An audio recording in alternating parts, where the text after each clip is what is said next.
Memberikan hadiah atau bonus yang besar belum tentu membuat karyawan jadi lebih produktif. Malah sebaliknya, cara ini mungkin bisa menurunkan produktivitas. Halo semuanya, nama saya Michael. Selamat datang di channel saya, Sikutu Buku. Kali ini saya akan bahas bagaimana cara memotivasi karyawan agar bekerja lebih produktif. Ini merupakan rangkuman dari video TED Talk Dan Pink yang berjudul The Puzzle of Motivation dan diolah dari berbagai sumber. Dalam bisnis, ketika kita perlu mencapai target penjualan tertentu atau ingin karyawan mampu menghasilkan inovasi terbaru, seringkali cara mudah yang diambil manajemen adalah dengan menawarkan insentif atau bonus sebagai motivasi. Semakin tinggi target yang ingin dicapai, maka bonus yang ditawarkan semakin besar. Apakah ini cara yang tepat? Riset membuktikan menawarkan bonus tinggi pada pekerjaan yang butuh kemampuan kognitif dan kreativitas justru malah membuat kinerja orang itu menurun. Beda halnya dengan pekerjaan yang sifatnya mekanikal dan repetitif. Semakin tinggi bonus tersebut, maka kinerjanya meningkat. Inilah perbedaan antara apa yang diketahui oleh sains dan tempat kerja. Justru ketika seorang diberikan kebebasan untuk menentukan cara dia bekerja, kapan dia bekerja, dan di mana dia bekerja, orang tersebut jauh lebih produktif. Sebelum kita mulai, buat kalian yang mau support channel ini agar terus berkarya, caranya gampang banget. Kalian cukup klik subscribe dan nyalakan loncengnya. Dukungan kalian membantu banget supaya kita bisa rutin posting dan bersama-sama belajar di channel ini.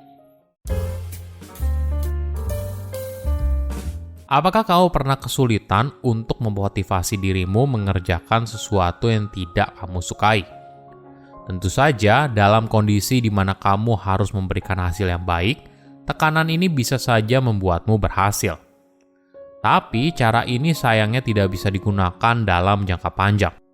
Kemungkinan besar kinerjamu akan terus menurun di masa depan. Sama halnya dengan dunia kerja. Perusahaan masih sibuk dengan cara tradisional, yaitu sistem hadiah hukuman untuk memberikan motivasi karyawan. Apakah cara ini masih efektif di dunia kerja modern? Ada sebuah riset yang menarik. Eksperimen ini dikenal dengan Candle Problem dan pertama kali dicetuskan oleh psikolog bernama Carl Dunker pada tahun 1945. Eksperimen ini sering digunakan oleh banyak eksperimen lainnya dalam bidang sains perilaku. Begini cara kerjanya. Para peneliti membawa setiap responden ke sebuah ruangan satu persatu, lalu mereka diberikan sebuah lilin, beberapa paku payung di dalam sebuah boks kertas, dan beberapa korek api. Tugasnya adalah mereka harus menempelkan lilin di dinding, agar wax-nya tidak jatuh ke meja. Apa yang kamu lakukan? Banyak orang mungkin memakul lilin ke tembok dengan paku payung, tapi cara ini tidak berhasil. Ada juga yang melumerkan bagian belakang lilin lalu menempelkannya ke tembok, tapi bukan cara yang tepat. Akhirnya, 5 hingga 10 menit berikutnya, kebanyakan responden sudah tahu apa solusinya. Nah, eksperimen yang sama dilakukan oleh seorang ilmuwan bernama Sam Gluckerberg di Amerika Serikat. Tujuan riset ini untuk menunjukkan kekuatan dari insentif. Jadi, peneliti mengumpulkan para responden dan dia akan mencatat waktu berapa lama yang dihabiskan untuk mengerjakan tugas itu.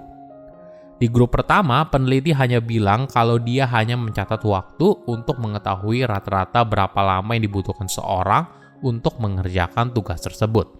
Tapi di grup kedua, peneliti bilang kalau responden yang berhasil masuk dalam kelompok 25% orang tercepat, maka masing-masing akan mendapatkan Rp75.000. Tapi bagi yang tercepat akan mendapatkan Rp300.000. Apa hasilnya? Mana grup yang lebih cepat? Ternyata di grup kedua, secara rata-rata mereka mengerjakan 3,5 menit lebih lama daripada grup pertama. Hasil ini berlawanan dengan asumsi orang pada umumnya.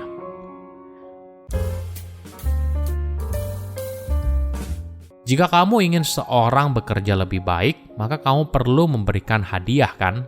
Entah itu bonus, komisi, dan sebagainya. Berikan mereka insentif agar mereka bekerja lebih keras. Ini adalah cara bisnis bekerja. Tapi anehnya, kadang efek insentif justru bertolak belakang. Insentif malah bisa membuat pemikiran seorang jadi tumpul dan menghambat kreativitas. Apa yang terjadi? Sistem hadiah atau insentif secara alamiah membuat fokus kita jadi sempit dan membuat pikiran jadi penuh konsentrasi. Ini yang membuat berbagai pekerjaan tertentu berhasil menggunakan metode tersebut. Tapi tidak semua situasi butuh pendekatan hadiah atau insentif. Apalagi jenis pekerjaan yang membutuhkan kamu untuk melihat sekeliling, bukan fokus ke satu hal. Ini adalah tantangan kerja dunia modern. Ada riset yang menarik. Para peneliti mengajak para responden untuk bermain berbagai jenis permainan.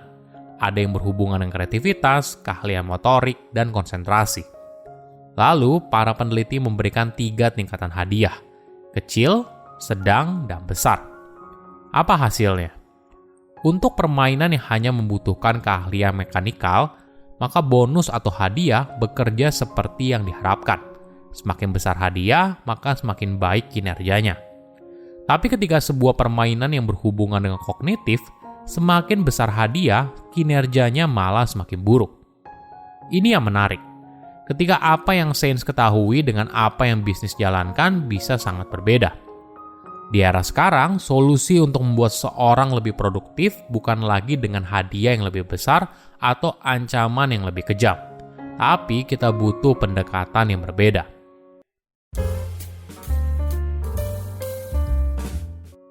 Mungkin kita harus memahami kalau kita bicara soal motivasi, ada motivasi yang sifatnya eksternal seperti hadiah, bonus, dan sebagainya. Ada juga motivasi yang sifatnya internal, dorongan dalam diri seorang untuk mengerjakan sesuatu karena merasa hal ini penting, karena hal itu kita sukai, karena itu menarik, atau menjadi bagian dari sesuatu yang penting, dan sebagainya. Mungkin di era sekarang, alasan seorang bekerja tidak melulu soal uang. Mungkin saja karena ada 3 elemen ini: autonomi, mastery, dan purpose. Autonomi adalah dorongan untuk menentukan hidup kita seperti apa. Atau dalam hal pekerjaan, dirinya punya kendali atas apa yang dikerjakan. Mastery adalah dorongan untuk menjadi lebih baik dalam satu hal yang penting buat kita. Sedangkan purpose adalah dorongan untuk melakukan sesuatu yang bermakna atau menjadi bagian dari sesuatu yang lebih besar dari dirinya sendiri. Mungkin perlu digarisbawahi, membayar upah seorang dengan layak dan adil seharusnya sudah menjadi bagian yang mutlak.